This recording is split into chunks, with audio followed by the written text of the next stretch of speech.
안녕하십니까 시청자 여러분. 대한개원이 협의회 공식 유튜브 채널 우리 동네 병원 맛집 닥터우동 TV 30번째 순서 정형외과 순서입니다. 오늘은 척추관절 주사의 모든 것이라는 제목으로 여기에 대해 쉽고 빠르게 이해하기 쉽게 말씀드리겠습니다. 저는 신세계 서울병원에서 근무 중인 김연호라고 합니다.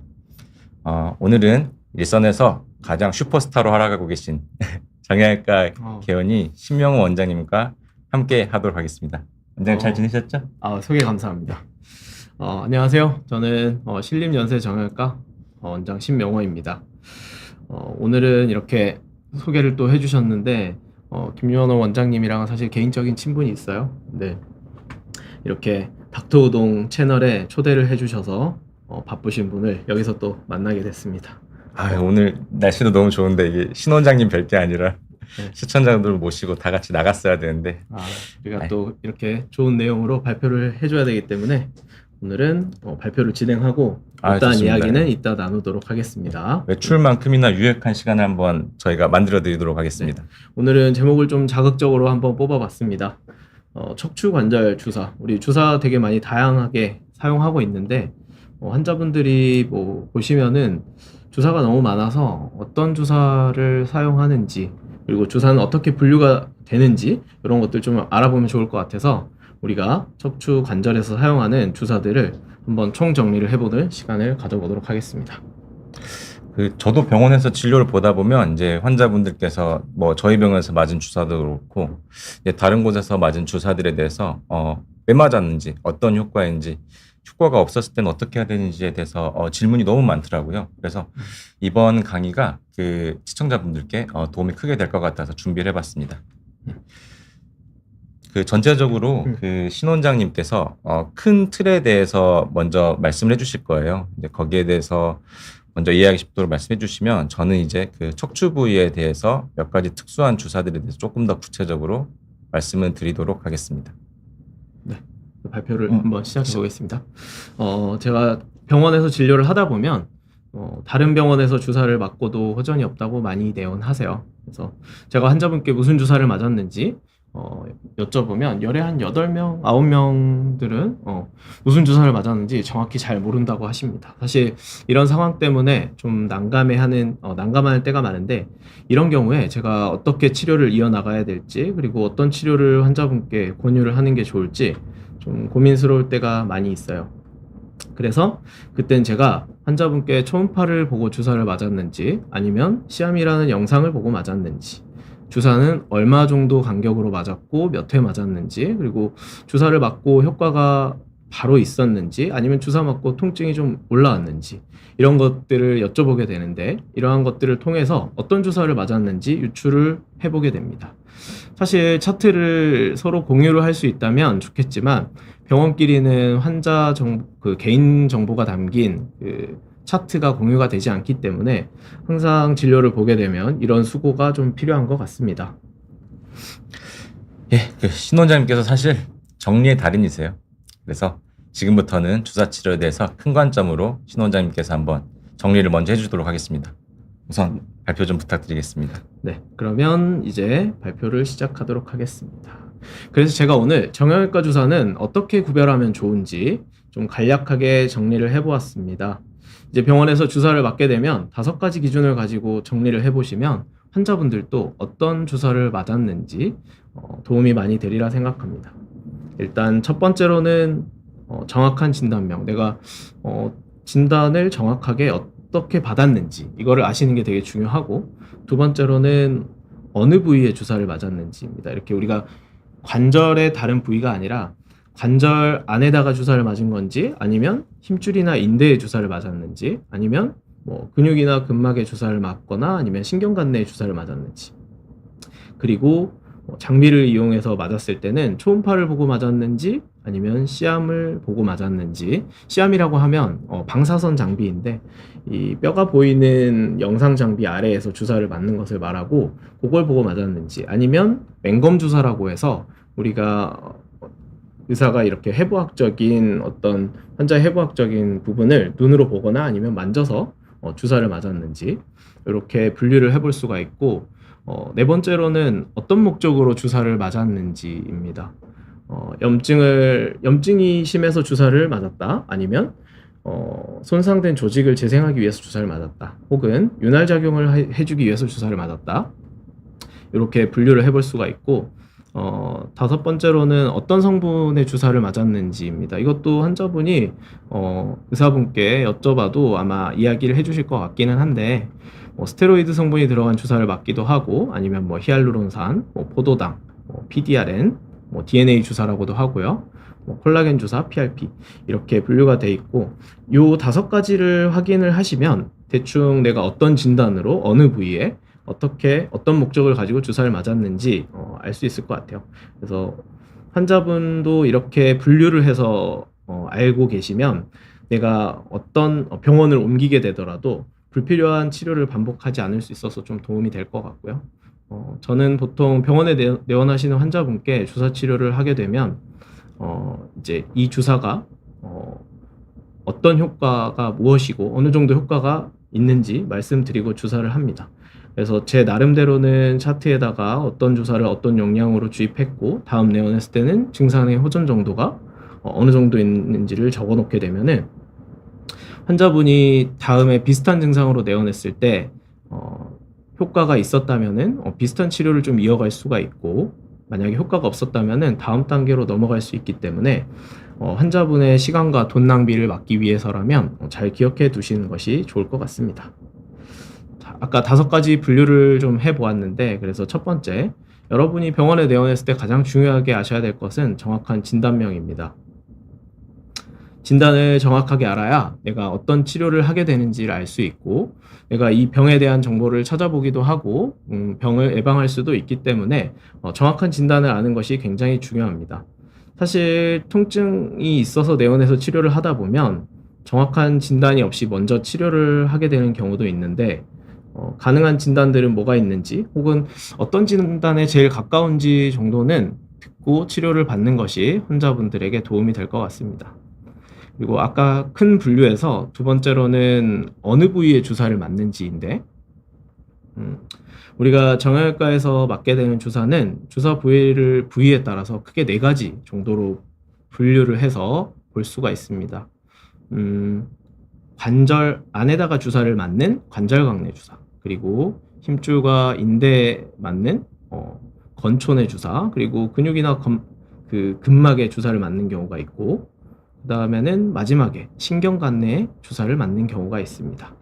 그 중에 첫 번째로 관절광내 주사는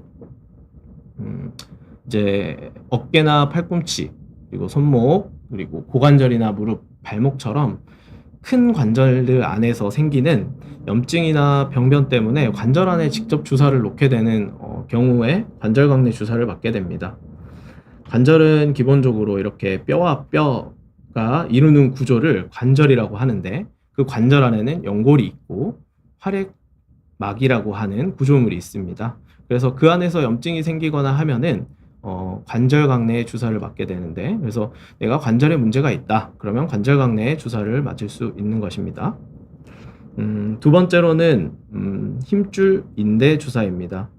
우리가 흔히 힘줄을 건이라고 부르는데, 건은 힘줄이라고 생각하시면 될 것 같고, 부가적으로 설명을 드리면 이제 인대와 힘줄을 환자분들이 좀 구별을 하시면 도움이 되는데, 힘줄은 이제 근육이 뼈에 붙을 때 인대와 비슷한 섬유로 돼서 붙는 구조물을 말하는 곳이고, 인대는 뼈와 뼈를 안정적으로 잡아주기 위해 있는 섬유 조직이라서, 여기 나와 있는 그림을 보시면 무릎의 사진인데 근육이 있고 빨간색 근육이 내려와서 이렇게 슬개골이라는 뼈에 붙는 저 부위가 힘줄인 것이고, 또 옆에 측면에 보면 인대라고 써진 부분이 있는데 근육은 없고 뼈와 뼈를 잡아주는, 구조적으로 안정감을 주는 저 구조물을 우리가 인대라고 볼 수 있습니다. 그래서 우리가 힘줄이랑 이렇게 인대를 혼용해서 사용하기도 하지만, 근육과 관련돼서 문제가 생기는 부위는 힘줄이라고 생각하시면 되고, 관절과 관절, 그러니까 뼈와 뼈 사이에서 불안정성이라든지 다쳐서 생기는 부위에 구조물은 인대라고 알고 계시면 분류를 하는데 좀 도움이 될 것 같습니다. 그리고 또 다른 부위에서 세 번째는 바로 근육 근막 주사입니다.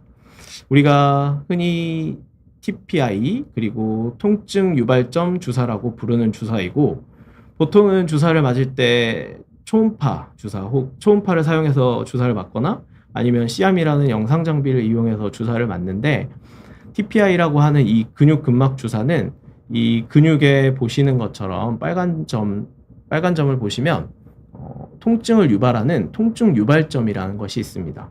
이 부분을 의사가 직접 우리가 신체 검진을 통해서 만지고 그 부위에 주사를 놓는데, 그 경우를 우리가 이렇게 통증 유발점 주사 혹은 근육 근막 주사라고 볼 수 있겠습니다.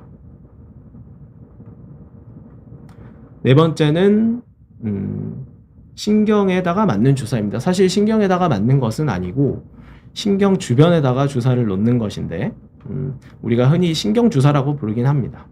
그 척추신경의 어떤 신경근이나 주변 신경절에 주사를 주입해서 염증이 생긴 조직이라든지 아니면은 흥분되어 있어서 통증을 유발하는 신경 주변의 주사를 통해서 통증을 완화시켜주는 주사를 신경 차단술 혹은 신경관내 주사라고 하고요. 보통 이런 경우는 시암이라는 영상 장비를 이용해서 주사를 맞게 됩니다. 이제 신경주사 같은 경우는 김연호 원장님이 또 이따가 자세히 설명을 해주실 거기 때문에 이 부분은 좀 간단히 넘어가겠습니다. 그래서 정리를 해보면 이렇게 크게 네 가지 분류로 구별을 해볼 수가 있겠습니다. 내가 어디에 주사를 맞았나? 이것은 이제 굳이 이제 어깨에 주사를 맞았다, 팔꿈치에 맞았다, 손목에 맞았다 이런 것보다는 이제 어깨에서도 관절에다가 주사를 맞았는지, 아니면은 힘줄이나 인대 주변에다가 주사를 맞았는지, 아니면은 그냥 근육에다가 주사를 맞았는지, 아니면 어깨에도 신경이 지나가는 곳에 신경 차단을 하는 신경 주사를 맞았는지, 이렇게 구별을 해보시면 내가 어깨에 병이 있다고 하더라도 이게 다 똑같은 주사가 아니고, 예를 들면 어깨 주변에 신경이 예민해져 있다면 신경 주사를 맞았을 수도 있고요. 아니면 근육통이 심했다면 근육 주사, 아니면 회전근개에 염증이 생겼으면 건이나 인대 주변에 주사를 맞았을 수 있고, 아니면 오십견이나 관절 안에 문제가 있었을 때는 관절 안에도 주사를 맞을 수 있기 때문에 환자분들이 어깨에 주사를 맞는다고 하더라도 어떠한 병 때문에, 그러니까 어떤 진단으로 어디에 주사를 맞았는지 알고 계시면 좀 도움이 될 것 같습니다. 그리고 세 번째는 이제 아까도 설명을 드렸는데 어떤 장비를 이용해서 주사를 맞는지입니다. 그리고 보통은 이제 주사를 맞게 될 때 초음파를 사용해서 주사를 맞거나 아니면 시암이라는 영상 장비를 이용해서 맞게 되거나, 아니면 그냥 의사가 해부학적으로 눈과 손으로 이제 확인하고 직접 주사를 하는 방식, 요 세 가지 방식이 있고, 보통 어떤 것을 이용해서 주사를 맞았는지는 환자분들이 아마 잘 기억하실 것 같습니다. 이제 중요한 마지막 부분인데 주사를 어떤 목적으로 맞았는가입니다. 사실 목적에 따라 주사에 어떤 성분이 들어가는지가 결정이 되기 때문에 어떤 목적으로 주사를 맞는지 알게 되면은 어떤 것이 들어갔는지 유추를 해볼 수도 있습니다. 그래서 제가 이번부터는 그 목적과 어떤 목적으로 주사를 맞고 어떤 성분이 들어가 있는지 같이 한번 설명을 드려보겠습니다. 첫 번째로는 어떤 목적으로 주사를 맞았는가 해서 염증을 억제하기 위해서 혹은 항염 효과를 기대하기 위해서 주사를 맞았다, 이렇게 표현을 하는 게 있는데, 그것은 염증을 줄여주기 위해서 주사를 맞는 것이고, 재생을 위해서 주사를 맞았다, 그것은 바로 손상된 조직을 회복시켜주는 주사라고 보시면 되고, 우리가 흔히 증식치료 혹은 인대강화 주사, 프롤로 주사, 여러 가지 형태로 불리는데, 사실 이렇게 여러 가지 표현으로 부르긴 하지만 대부분 다 재생, 그러니까 증식작용을 목적으로 하는 주사라고 보시면 좀 더 이해가 쉬울 것 같고요. 여기 성분에 보시면 PRP라고 써져 있는 주사 성분이 있는데, 이 PRP라고 하는 주사 성분도 사실 증식, 재생을 목적으로 하는 주사이기 때문에 그렇게 알고 계시면 되고, 마지막으로는 윤활작용을 목적으로 하는 주사입니다. 윤활작용은 이제 닳아진 연골을 부드럽게 해주는 효과를 목적으로 하는 주사인데 윤활작용으로 들어가는 이제 성분으로는 히알루론산이나 여기 DNA 그리고 콜라겐 요 세 가지가 주 성분이 될 수 있고요. 사실은 히알루론산을 제일 많이 사용하긴 합니다. 그래서 우리나라에서는 윤활작용으로 사용하는 연골 주사라고 하는 것은 보통 무릎에 한해서만 치료가 허용되고 있기는 하지만 어쨌든 윤활작용으로 주사를 놓는다는 것도 알고 계시면 도움이 될 것 같습니다. 그래서 이제 어떤 목적으로 어떤 성분을 사용하는지를 같이 믹스를 해서 좀 설명을 드릴 건데 좀 하나씩 간단하게 알아보도록 하겠습니다.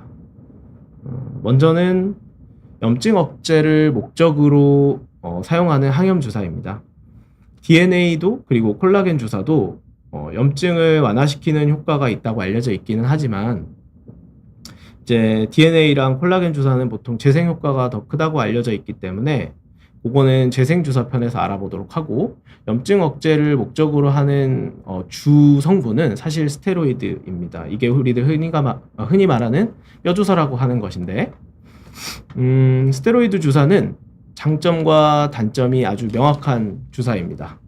장점은 염증을 완화시키는 효과가 크기 때문에 그 통증을 완화시키는 효과가 아주 좋다고 되어 있고 단점으로는 스테로이드 주사 자체는 혈당을 좀 높이는 효과가 있고 같은 부위에 오래 맞게 되면 연골이나 인대, 힘줄을 약화시키는 효과가 있고 그 다음에 처음 주사를 맞게 됐을 때는 주사의 효과가 드라마틱하긴 하지만 자주 맞을수록 효과가 떨어진다는 단점이 있습니다.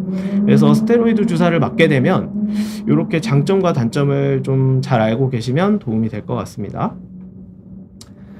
제가 방금 말씀드렸던 스테로이드의 장점과 단점 이렇게 설명을 드렸는데 아무래도 장점은 명확하게 염증을 완화시킨다고 했기 때문에 쉽게 알 수 있을 것 같고 단점이 좀 더 눈에 들어오기는 하는데 그래서 이 스테로이드 주사를 맞으면 항상 안 좋다고 생각하시는 분들이 있을 수가 있어요. 근데 이 스테로이드가 제가 생각했을 때 주관적으로 효과가 있다고 생각하는 질병들을 조금 한번 정리를 해봤는데 첫 번째로는 오십견, 그 다음에 두 번째는 이제 염증이 심한 석회성 건염이라든지 그리고 뭐 이제 통증이 심한 점액낭염이나 활액망염 그리고 관절염 그리고 심한 협착을 동반한 건초염 그리고 요통과 경추통 그리고 상하지 방사통을 동반한 추간판 디스크 질환에서는 스테로이드를 사용하는 것 자체가 저는 효과가 좀 있다고 생각을 하는 편인데 그래서 이런 질병들이 있을 때 환자와 상의를 해서 주사를 쓰면 좋겠다 저는 생각을 하는 편입니다. 사실 요거는 좀 주관적으로 제 생각이 많이 들어가 있기 때문에 환자분들이 좀 참고만 해주시면 좋을 것 같습니다. 그래서 여기서의 핵심은 스테로이드를 무조건 써야 된다 혹은 스테로이드를 쓰면 안 된다 이게 아니고 스테로이드를 잘 사용하면 좋은 치료 효과를 볼 수 있다. 그래서 스테로이드를 잘 사용하면 치료 시간도 단축할 수 있고 통증 완화 효과도 볼 수 있기 때문에 어떤 질병에 어떠한 용량으로 어떻게 사용하는지가 되게 중요하다고 볼 수 있겠습니다. 이것은 전문의 선생님과 상의하고 주사를 맞게 되면 저는 충분히 효과가 있다고 생각을 합니다. 스테로이드에 대해서 간략히 아마 궁금해 하신 분들이 좀 많으실 것 같아서 간략히 좀 보도록 할게요. 스테로이드는 여러 종류가 있기는 하지만 우리가 흔히 이제 병원에서 주사제로 사용하는 스테로이드는 크게 트리암시놀론이라고 하는 주사와 덱사메타손이라고 하는 두 가지 주사가 있습니다. 거의 이제 병원에서는 이 두 가지를 주사 형태로 사용한다고 보시면 되는데 좀 우리가 환자분이 알기 쉽게 구별을 해본다고 하면 이렇게 흰색 입자가 있어서 주사제 자체가 조금 하얀 부유물 혹은 하얀 입자가 있는 것이 트리암시놀론이라고 볼 수 있고 주사 자체가 투명한 액체로 되어 있다면 그것은 덱사메타손일 가능성이 높습니다. 이것을 이렇게 좀 구별을 하는 이유는 사실 어떤 덱사메타손과 트리암의 장점과 단점들은 좀 명확하기는 한데 트리암에서 주로 나타나는 부작용들이 좀 있기 때문에 트리암 주사를 맞고 발생할 수 있는 부작용들을 좀 알려드리기 위해서 제가 구별을 좀 해보았습니다. 주사 부위에 이렇게 국소적인 부작용이 나타날 수가 있는데, 트리암 시놀론의 경우에는 주사를 맞은 부위에 지방층이 얇아지게 되면서 피부가 움푹 패이는 경우가 있습니다. 시간이 지나면 이렇게 패였던 피부가 돌아오는 경우도 있는데, 영구적으로 지속되는 경우도 있기 때문에 항상 트리암이라는 주사를 사용할 때는 주의를 요하게 되고, 또 이렇게 오른쪽에 보시는 것처럼 손목에 피부에 착색이나 변색이 일어나는 경우도 있어서 트리암이라는 주사를 사용할 때는 항상 주의를 하셔야 되고, 환자분들도 이 주사를 맞게 될 때 이러한 부작용이 있을 수 있다는 것은 알고 계시는 게 좋을 것 같습니다. 그래서 사실 이러한 트리암에 국소적인 부작용이 있기 때문에 저는 피부의 병변이 가까이 있는 예를 들면 손이나 손목의 건초염이라든지 아니면 팔꿈치에 테니스 엘보우나 골프 엘보우 같은 경우는 트리암이라는 주사를 되도록이면 사용하지 않는 편이긴 합니다. 트리암이라는 주사 자체가 이렇게 입자 형태로 남아있기 때문에 관절 안이나 어떤 한 공간 안에서는 염증을 완화시키는 효과가 되게 크기 때문에 효과가 좋지만, 이렇게 피부에 가까운 부위에서는 국소적인 부작용이 발생할 수 있어서 여러분들이 알고 계시고 주의하시는 게 좋을 것 같습니다. 방금 전까지는 염증 억제를 목적으로 하는 스테로이드 주사를 설명드렸고, 두 번째로는 조직 재생을 목적으로 하는 주사입니다. 보통 재생 주사 혹은 증식 주사 아니면 인대 강화 주사, 프롤로 주사라고 알려져 있고, 이 조직 재생을 목적으로 하는 주사의 성분으로는 보통 포도당을 사용하거나 아니면 PDRN 성분인 DNA 주사 아니면 콜라겐 주사, 자가혈 치료인 PRP 주사, 요런 것들을 보통 조직 재생을 목적으로 사용합니다.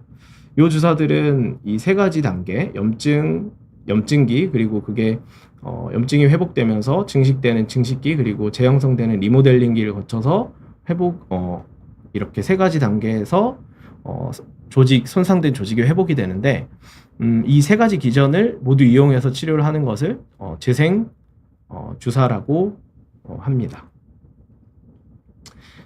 간단하게만 좀 살펴보면, 재생을 목적으로 하는 주사 중에 포도당 주사라는 것은 전통적인 재생 주사입니다. 사실 요즘에도 많이 사용하시는 선생님도 있기는 한데, 혹시 김현우 원장님은 사용을 하시나요? 간혹 사용하시나요?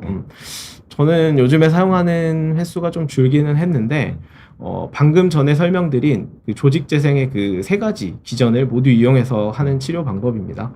고농도 포도당을 일시적으로 주입을 하게 되면 삼투압을 자극해가지고 국소적인 세포 손상을 유발하고 염증 반응을 유발해서 그 효과로 조직 재생 효과를 도모해보는 치료 방법인데, 사실 사용을 많이 하지 않는 이유는 통증이 굉장히 좀 심하기 때문인데, 이 부분을 환자가 이해를 하고 나는 회복을 하겠다 그러면 포도당 주사를 조직 재생을 목적으로 하는 프롤로 주사로 많이 사용할 수는 있긴 합니다.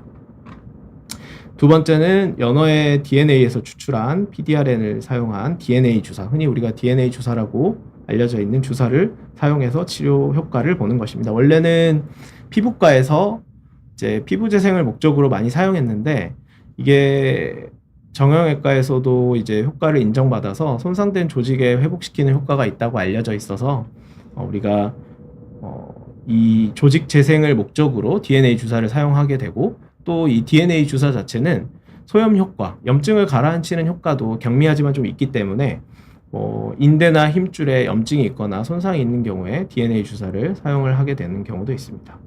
DNA의 주사 효과도 사실 이제 염증을 회복시키는 요 네 가지 기전을 통해서 주사를 효과를 기대해 볼 수가 있겠습니다.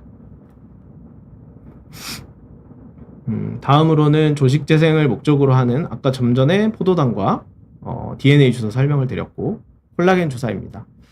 대표적으로는 카티졸, 그 다음에 리젠실, 에스텐 등이 있는데, 콜라겐 주사라고 하는 이 주사의 성분인 콜라겐은 세포랑 세포 사이를 연결하는 역할을 하는데 그 인대나 힘줄 연골에서 한 60에서 70% 정도를 차지하는 구성 성분입니다. 그래서 이 직접적으로 손상된 부위의 구조 보강 효과를 기대해 볼 수 있기 때문에 물리적인 결손을 좀 보충을 한다든지, 그 다음에 어떤 세포와 세포 사이의 지지체 역할, 혹은 그리고 그런 것들을 통해서 인대와 힘줄을 강화시키는 그런 효과들을 기대해 볼 수 있어서 이러한 효과들을 목적으로 콜라겐 주사를 사용해 볼 수 있습니다. 그리고 또 다른 이제 조직 재생을 목적으로 하는 주사는 PRP가 있고, 본인 피를 뽑아서 원심 분리기에서 이제 중요한 우리가 이제 조직이 재생이 되는데 필요한 성장 인자가 있는데, 성장 인자는 대부분 이제 혈소판에 많이 붙어 있고 혈소판만 분리를 해서 병변이 있는 부위에 주사를 놔주는 치료를 우리가 PRP라고 합니다. PRP는 이제 아무래도 피를 뽑고 원심 분리기를 돌리는 시간도 들기도 하고 주사 맞는 것 자체가 통증이 좀 있기 때문에 환자분들이 요게 다 이해가 될 때 보통 치료가 가능한 부분인 것 같고, 우리나라에서는 아직까지는 뭐 테니스 엘보우나 골프 엘보우 정도에 많이 사용이 되고 뭐 그런 편이라서, 요거는 이제 통증과 그리고 내가 치료 효과를 충분히 이해한 경우에 우리가 PRP라는 주사 치료를 진행해 볼 수 있겠습니다. 그리고 마지막으로는 주사 목적에 따른 분류로 윤활유 역할을 하는, 윤활 목적으로 하는 주사가 있는데, 보통 윤활 목적으로 한다는 것은 사실 연골 주사를 이야기하는 것입니다. 연골 주사는 이렇게 히알루론산 그리고 DNA, 아텔로콜라겐 성분이 주 성분이고, 가장 흔한 윤활 작용을 하는 연골 주사는 여기 보시는 것처럼 뭐 시노비안, 그다음에 뭐 히루안 플러스, 뭐 아라간 플러스 등등이 있습니다. 연골 주사는 원래 윤활 역할을 하기 때문에 모든 관절에서 사용할 수 있지만, 우리나라에서는 이제 주로 무릎에서만 보험이 적용이 되기 때문에 보통 무릎에서만 사용한다고 알고 계시면 되고, 그래서 윤활 작용, 그 다음에 연골 주사는 보통 무릎에 사용한다, 이 정도로 이해하시면 될 것 같습니다. 이제 기계도 오래되면 뭐 기름칠을 해주는 것처럼 관절에 관절액을 보충해주고 기름칠을 해주는 효과를 갖는데, 뭐 6개월에 한 번, 뭐 3번, 5번 이런 식으로 주사를 맞게 됩니다. 그리고 윤활 효과에다가 우리가 보통 히알루론산, 윤활 효과를 하는 히알루론산에 DNA를 믹스한 주사가 있는데, 그거는 이제 콘주란이라고, 그래서 윤활 효과도 좀 기대를 해보고 염증 완화 효과를 좀 기대할 때는 우리가 무릎에 콘주란이라는 주사를 맞아볼 수 있겠습니다. 그리고 마지막 아까도 설명을 드렸던 콜라겐 주사가 윤활 효과로도 사용이 되는데, 이렇게 무릎에서는 카티졸이라는 주사를 사용합니다. 보통 뭐 꼭 카티졸을 연골 주사로만 사용을 하지는 않기는 한데, 카티졸 자체는 이제 뭐 어깨에도 쓰기도 하고 무릎에 쓰기도, 뭐 팔꿈치에도 쓰기도 하고 하는데, 무릎에는 연골 주사로도 분류를 해서 사용하기도 합니다. 카티졸이 우리 몸의 연골이나 인대, 힘줄, 뭐 조직을 구성하는 뭐 핵심 단백질인 콜라겐으로 구성이 되어 있기 때문에 이것을 보충해 주어서 관절 기능이 개선되고 뭐 손상된 연골을 좀 보충해 주는 효과를 볼 수 있기 때문에 카티졸을 관절 주사로 그리고 윤활 목적으로도 사용한다는 것을 알아주시면 좋을 것 같습니다. 제가 지금까지 쉼없이 길게 설명을 드렸는데, 마지막 정리를 좀 해보시면 좋을 것 같아요. 왜냐면 이게 설명을 나열식으로 이렇게 하다 보면 좀 분류가 다시 또 헷갈려지는 경우가 있어요. 그래서 마지막으로 한번 요약을 해서 정리를 해보도록 할게요. 요 5가지만 분류를 해서 아시면 도움이 될 것 같습니다. 첫 번째, 병원에 내원했을 때 내가 정확한 진단이 무엇이냐, 이것은 굉장히 중요할 것 같습니다. 그래야지 어떤 치료를 이어가게 될지, 내가 어떤 주사를 맞게 될지에 대해서도 이해가 될 것 같고요.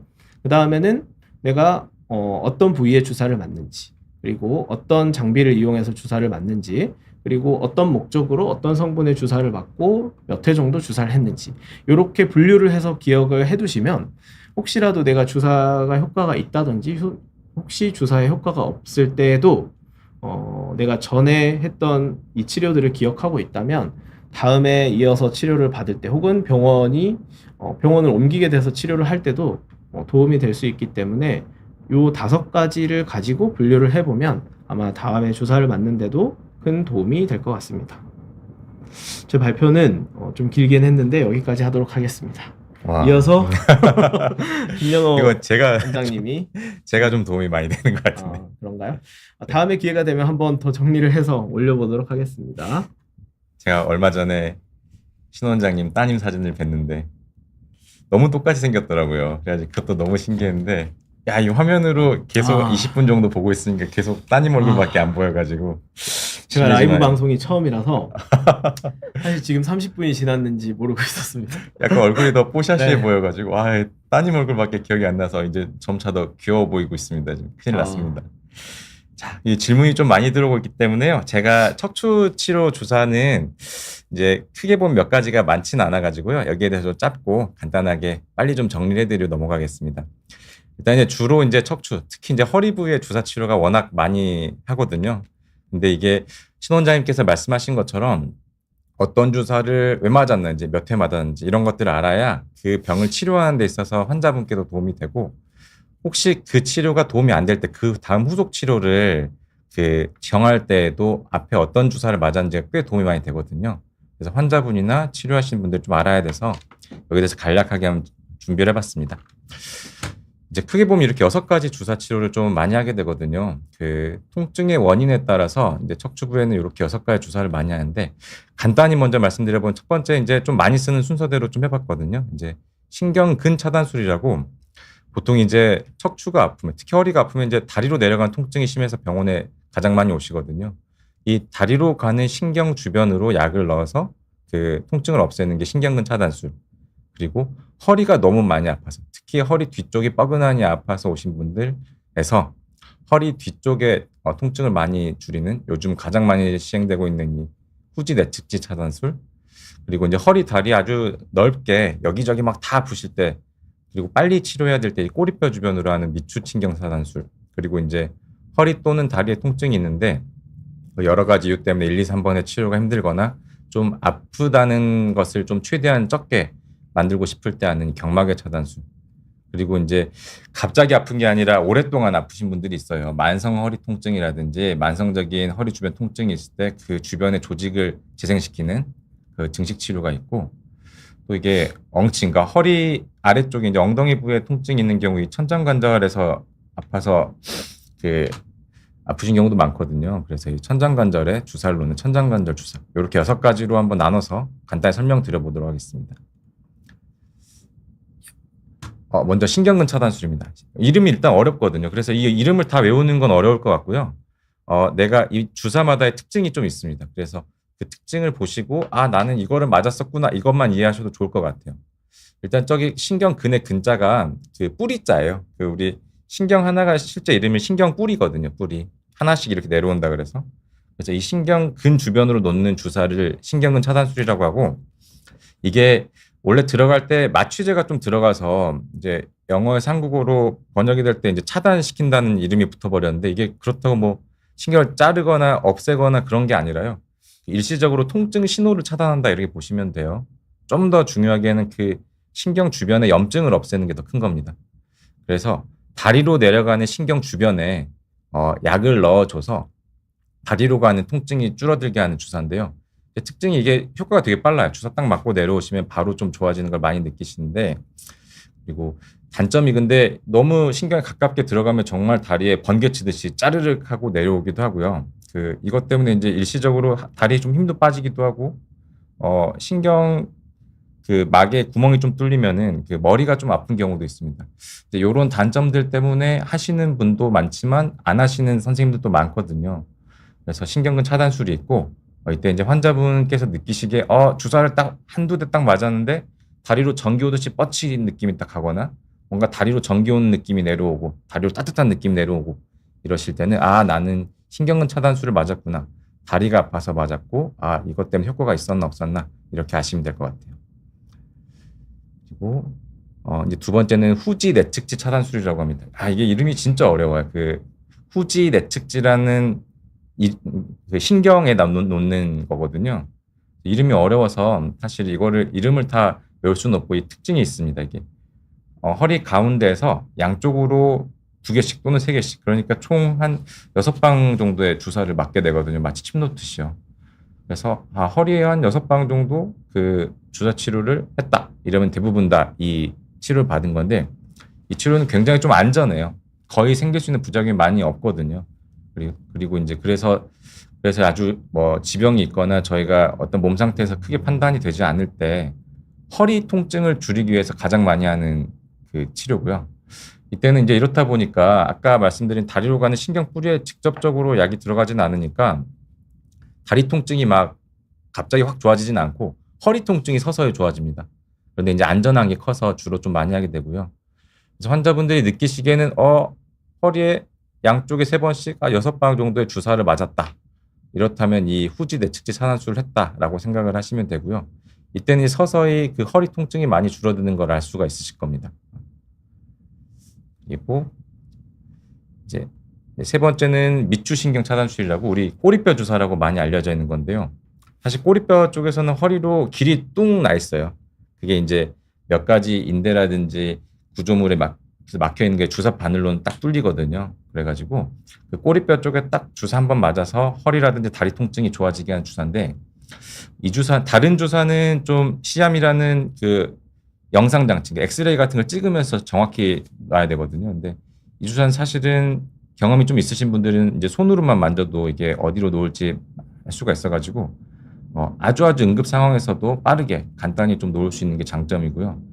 둘째는 그 검사를 해봤는데도 어디가 원인인지 잘 모를 때 그 허리 전체적으로 약이 퍼지게 할 수 있는 장점이 있어가지고 어디가 원인인지 모르는데 아프신 곳이 뭐 허리, 다리 여기저기 아프시다라고 하면은 시도를 해볼 수 있는 치료입니다. 실제로 저는 좀 많이 하고 있고요.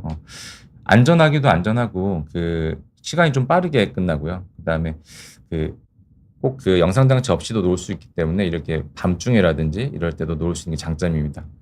이제 단점은 그 꼬리뼈 부위 만져보시면은 그 딱 엉덩이 근육들 사이에 딱 패여가지고 거기만 이제 좀 살이 별로 없고 그 민감하거든요. 그래서 주사 바늘 들어갈 때 그 자리가 좀 아파요. 환자분들은 보통 다 압니다. 나 꼬리뼈에 주사를 맞았었다 이런 식으로 그 위치를 보면은 정확히 이 주사를 맞았다를 다 기억을 하시거든요. 그래서 흔히 말하는 이 꼬리뼈 주사라고 하는데 이건 이제 특징이 이렇게 꼬리뼈에 맞았을 때 맞는 거고 주사 부위가 좀 아파서 아플 때 기억이 좀 센 게 단점이고 그 약이 천천히 퍼지면서 증상이 좋아지기 때문에 통증이 서서히 좀 감소해서 이제 집에 다 가실 때쯤 해가지고 좋아지는 게 특징입니다. 이제 4번째는 이제 경막의 차단술이라 그래서 이것도 좀 이름이 어려운데 그 신경을 싸는 막이 경막이에요.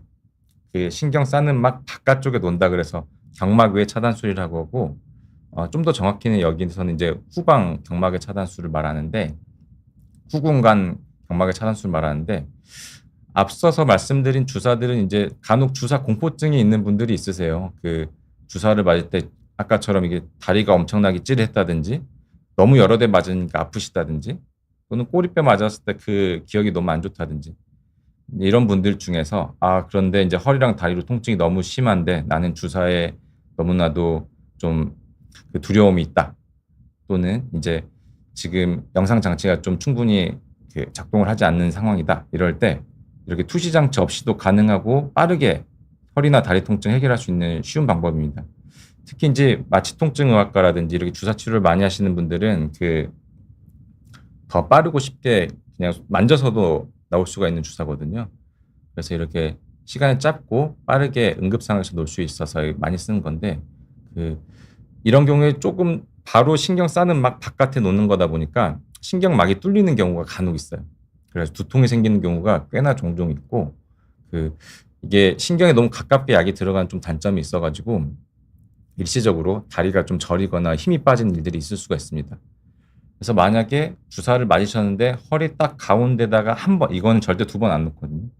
한 번만 딱 허리 가운데 쪽 딱 맞았고 그럴 때 이제 서서히 허리랑 다리가 좋아졌다라고 하면 이 경막의 차단술을 받으셨다고 알면 될 것 같습니다. 그리고 지금까지는 신경 주변의 염증을 줄였던 치료들을 4가지 흔히 쓰는 4가지 주사 치료를 분류를 한 거고요. 이 증식 치료는 아까 전에 신 원장님께서 말씀하신 것처럼 그 약해진 부분의 조직들을 재생시키는 치료거든요. 그래서 이름이 증식 치료라고 붙었고 이 증식 치료를 하는데 쓰이는 물질은 대개는 그 고용량 포도당을 써요. 그래서 아까랑은 좀 목적이 다르죠. 이걸 잘 이해하셔야 돼요. 이전에는 신경 주변의 염증을 줄여서 통증을 많이 없애는 게 목적이었다면 증식 치료는 지금 당장은 주사로 인해 통증이 있을 수 있어도 이 주사들을 반복적으로 시행함을 통해서 그 주변의 조직을 강화시키는 거거든요. 그렇다 보니까 이거는 주사 맞고 딱 갑자기 통증이 사라졌다 이렇지가 않아요. 그리고 한 번 할 때마다 오히려 주사 맞고 좀 더 뻐근하거나 아픈 단점이 좀 있을 수도 있지만 반복적으로 하다 보면 그 조직들이 단단해지고 튼튼해지는 그런 장기적인 효과가 있어서 맞는 거기 때문에 이런 걸 잘 아셔야 되고 증식 치료는 딱 잠깐 말씀드린 것처럼 조직을 재생시키는 거기 때문에 인대나 근육이 많이 있는 위치에 놓게 되고 놓을 때도 이제 약해졌다고 생각되는 부분들에 다 놓기 때문에 이게 횟수에 대한 제한도 없고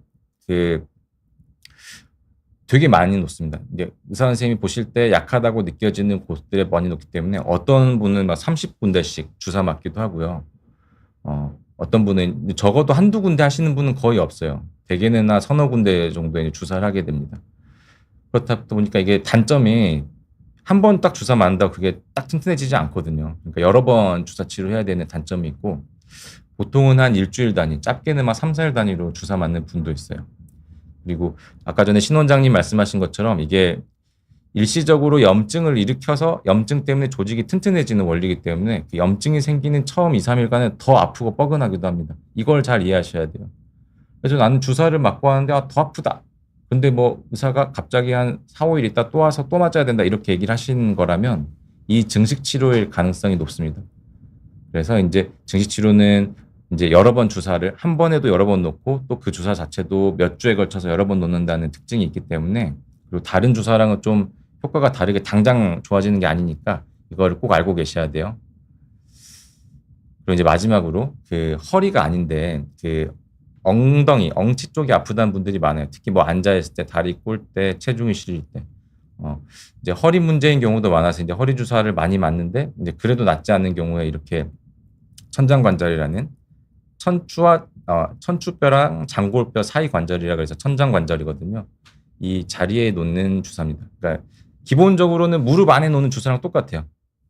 관절 안에 놓는 거니까. 그래가지고 여기에 만약에 천장관절에 의해서 아프신 거라면 이 주사를 딱 맞으셨을 때 정확하게 엉덩이 쪽 부위의 통증이 확 사라집니다.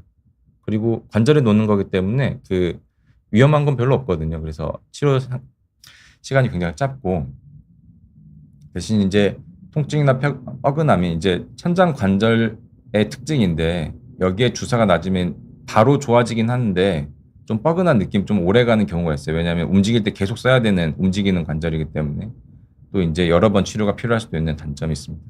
그래서 느끼시기에 이게 엉덩이가 아파서 왔는데 허리가 아니라 다른 데 주사를 맞았다. 엉덩이 쪽에 주사를 맞았다라고 하면 대개는 천장관절일 가능성이 높고요.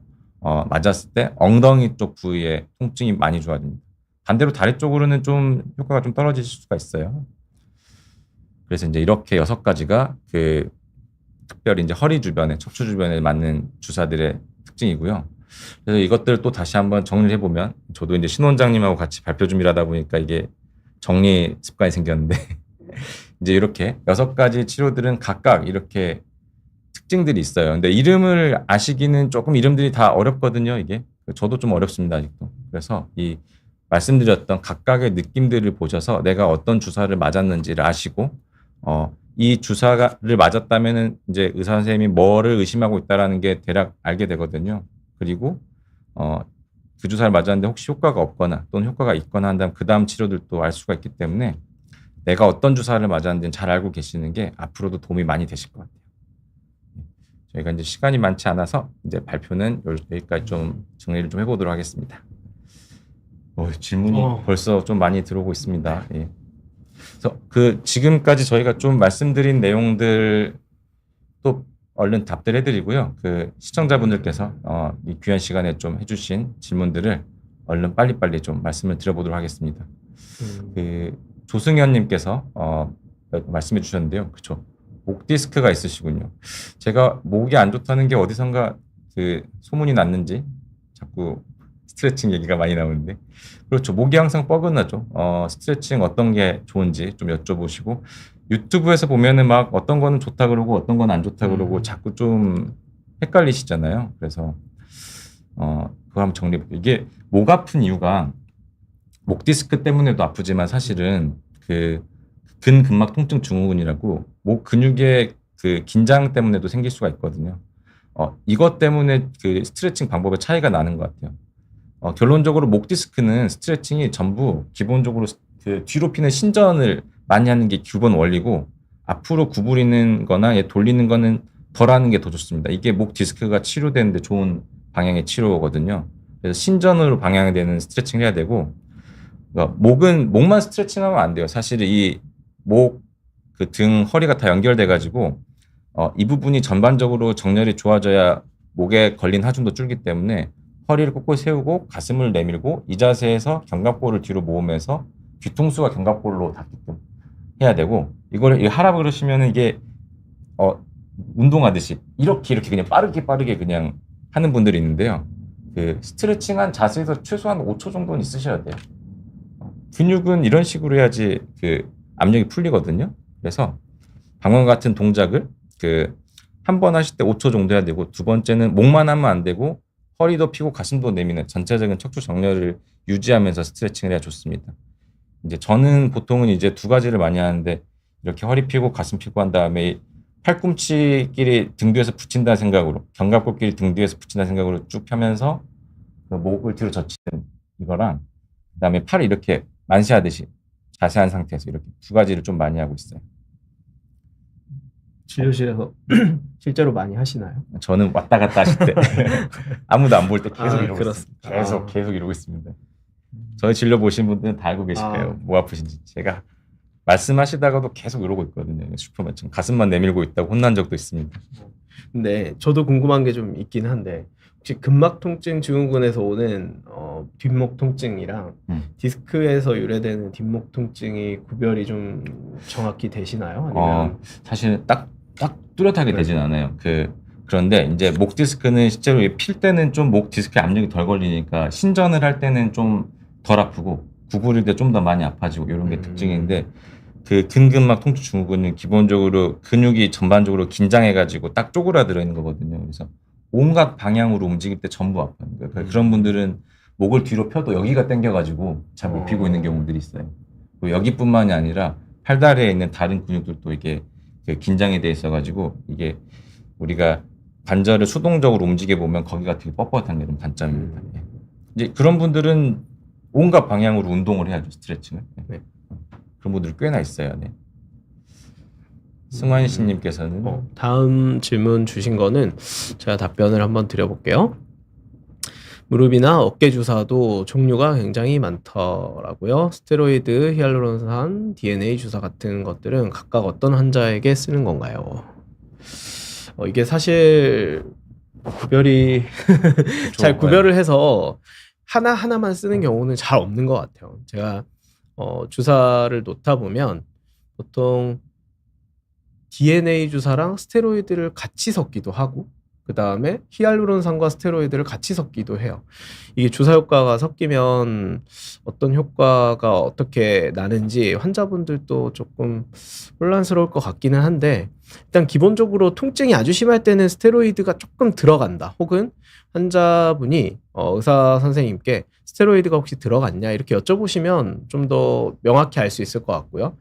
이제 회전근개가 손상이 있거나 어떤 의사 선생님이 설명할 때 어떤 부위에 손상이 있다 그랬을 때는 보통은 DNA 주사가 들어갈 가능성이 높기는 합니다.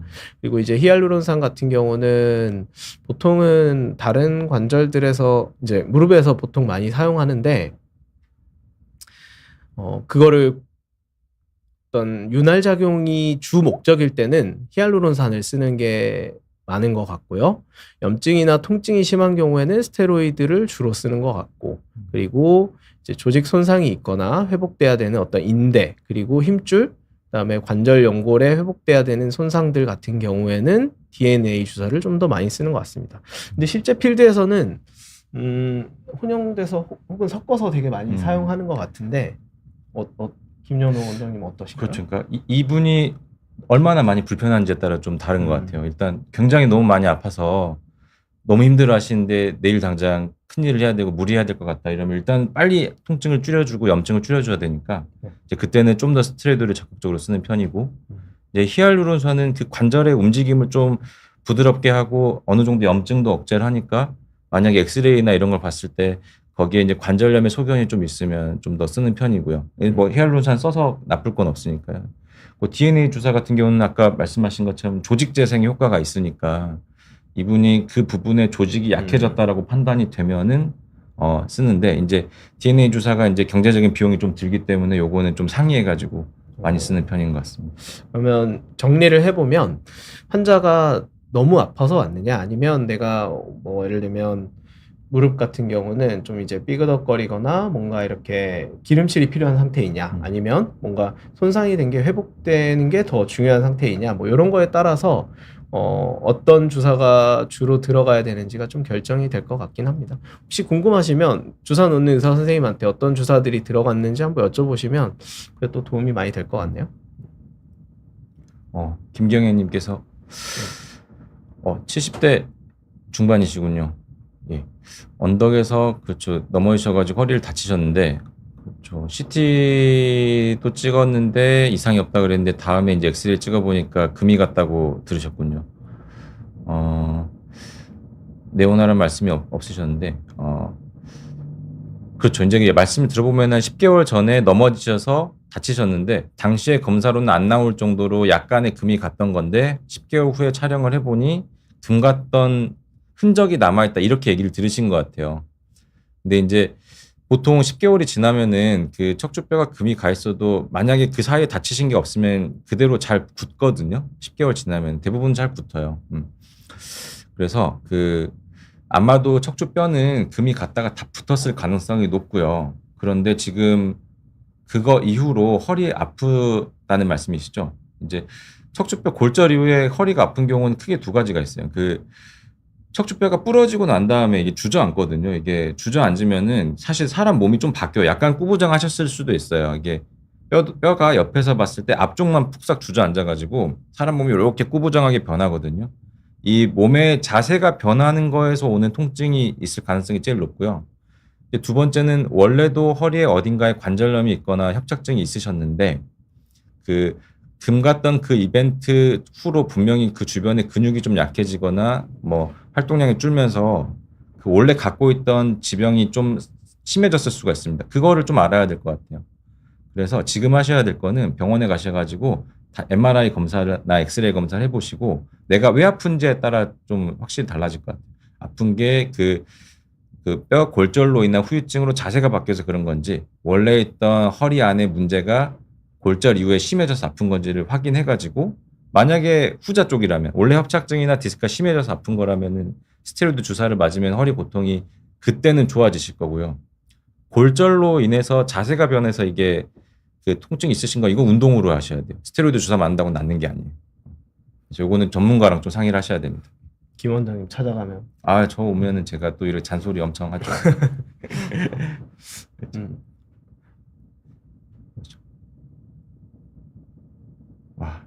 그렇습니다. 오늘 강의 어떠셨어요? 네. 제가 라이브로 방송 진행해본 게 사실 처음이어가지고 얼마나 좀 시청하시는 분들한테 도움이 되는지 모르겠는데 첫 페이지, 마지막 페이지는 잘 기억해 두시면 도움이 좀 될 것 같습니다. 그래서 요약을 해보면 내가 진단이 무엇이냐 첫 번째 알아보는 거 되게 중요할 것 같고요. 두 번째 어느 부위에 맞느냐 그 다음에 어떤 목적으로 맞느냐 요 정도 사실 뭐 장비나 성분 이런 것까지는 조금 어려울 수 있는데 정확한 진단이 무엇이고 어느 부위에 어떤 목적으로 주사를 맞았느냐 요 정도 이해하시면 아마 환자분이 어떤 주사를 맞았는지는 충분히 아마 이해가 되실 것 같습니다. 그렇죠.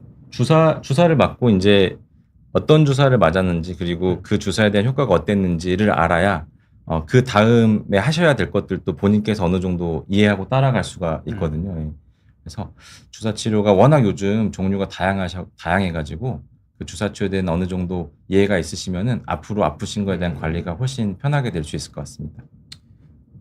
저도 김 원장님 발표 잘 들었는데 지금 발표는 이 정도로 마무리를 해보도록 하겠습니다. 제가 공부가 많이 된 것 같습니다.